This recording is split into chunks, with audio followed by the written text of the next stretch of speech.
Iran के missile हमले के जवाब में पाकिस्तान जो भरपूर जवाब।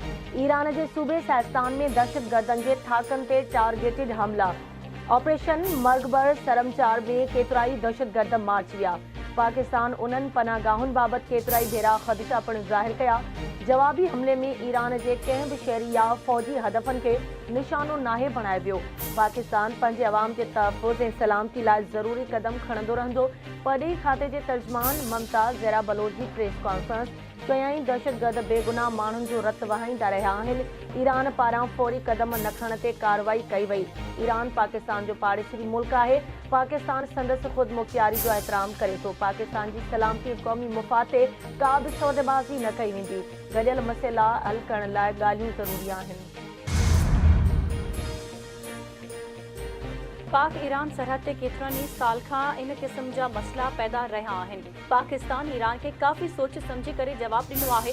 बहितर हूंदो त ॿई मुल्क इन क़िस्म जे तकरारनि खे वधीक वधण न ॾियनि। अॻूणी सेनेटर श्री रहमान जूं ख़ांगी टीवी सां ॻाल्हियूं चवे थी पाकिस्तान जा ईरान सां पुराणा राब्ता आहिनि। लाॻापा बहितर करण जी ज़रूरत आहे।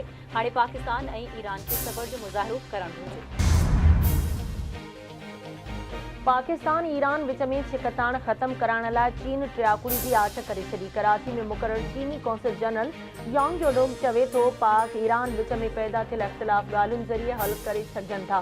पाकिस्तान ऐं ईरान लाॻापनि खे पुरअमन तरीक़े सां हल करे सघे थो। ॿिन्ही मुल्कनि खे चऊं था त सब्र खां कमु वठनि ऐं गॾियल क़ौमुनि जे चार्टर मूजिबि लाॻापा अॻिते वधाइनि। चीन पाक ईरान इख़्तिलाफ़नि जे ख़ात्मे लाइ तामीरी किरदारु अदा करण लाइ तयारु आहे। अमरीका जा यमन में हदीदा ताज़ ऐं सादा समेत 4 हंधनि ते हमला। अमरीका जो चवणु आहे त हमलनि लाइ तयार 14 मिसाइलनि खे निशानो बणायो। मिसाइल कार्गो ऐं अमरीकी नेवी जहाज़नि लाइ ख़तरो हुया। हौसी बाग़नि जो बि नारदान में अमरीकी जहाज़ ते ड्रोन हमलो। जहाज़ में बाहि लॻी वई जंहिंखे विसायो वियो। जहाज़ ऐं अमलो महफ़ूज़। ईरान ख़िते में दहशतगर्दीअ जो सभ खां वॾो स्पॉन्सर आहे। अमरीका पारां पाकिस्तान में हमले जी मज़म्मत। अमरीका हौसी बाग़नि खे ॿीहर आलमी दहशतगर्द नामज़द करे छॾियो। अमरीकी परॾेही खाते जे तर्जुमान मैथ्यू मिलर चयो आहे त ईरान 3 पाड़ेसरी मुल्कनि जी सरहदुनि जी भञकड़ी कई आहे। ईरान पंहिंजे ख़िते में दहशतगर्दनि ख़िलाफ़ कार्रवाइनि जो दावेदार आहे। ईरान जे करे अमरीका इराक़ में मौजूदु आहे। हौसी अमरीका जी सलामती लाइ ख़तरो आहिनि। अमरीका ऐं इतिहादियुनि हौसियुनि खे जवाब ॾियण जो फ़ैसिलो कयो आहे। हौसियुनि समुंड अंदरि सामान खणी वेंदड़ जहाज़नि खे निशानो बणायो।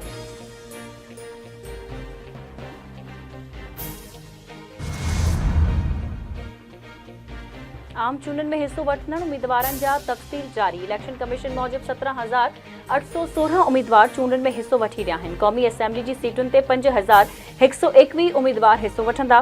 सूबाई असेंबली जी सीटुनि ते 12,695 उम्मीदवार मैदान में आहिनि। सॼे मुल्क में 4 सीटुनि ते खदड़ा फ़क़ीर बि चूंडुनि में हिस्सो वठी रहिया आहिनि। क़ौमी ऐं सूबाई असेंबली जी सीटुनि ते 11,785 आज़ाद उम्मीदवार इलेक्शन में हिस्सो वठंदा। क़ौमी असेंबली जी सीटुनि ते 3,748 आज़ाद, 1,873 सियासी उम्मीदवार आहिनि। सूबाई सीटुनि ते 8,537 आज़ाद, 4,158 सियासी जमायतुनि जा उम्मीदवार आहिनि। पंजाब में 6,710, सिंध जी सीटुनि ते 2,878 उम्मीदवार आहिनि। सियासी जमायतुनि जी भेट में आज़ाद उम्मीदवारनि जो अंग ॿीणो आहे। ख़ैबर पख्तूनख्वा में 1,834, बलूचिस्तान जी सीटुनि ते 1,273 उम्मीदवार मैदान में लथल।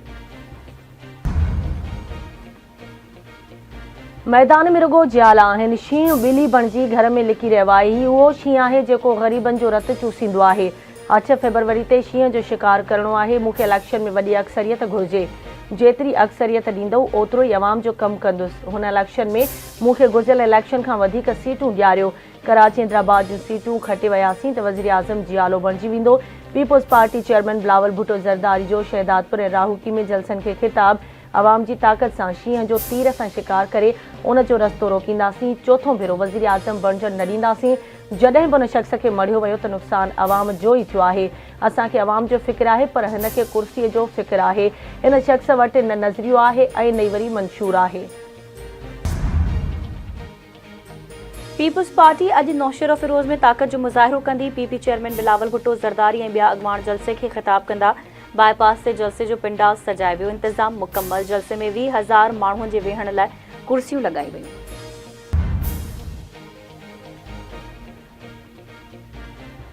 कंडियारो जे सलीमाबाद पाड़े में जवाबदारनि डंडा हणी पीरसन खे क़तल करे छॾियो।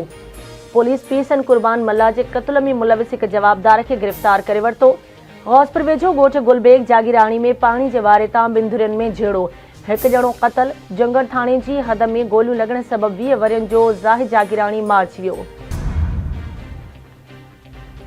शिकारपुर ज़िले में बदअमनी ते ज़ाब्तो न आयो। मदेजी में फ्रूट ऐं सब्ज़ी खणी ईंदड़ वापारियुनि खां फुरलुट। मुतासिर वापारियुनि जो जिंदो दिरो पुल सखर लाड़काणे मुख रोड ते धरणो। एहतजाज कंदड़नि जो चवणु आहे त जेसीं ताईं फ़ौरन खे गिरफ़्तार न कयो वेंदो तेसीं ताईं सनन धरणो जारी रहंदो।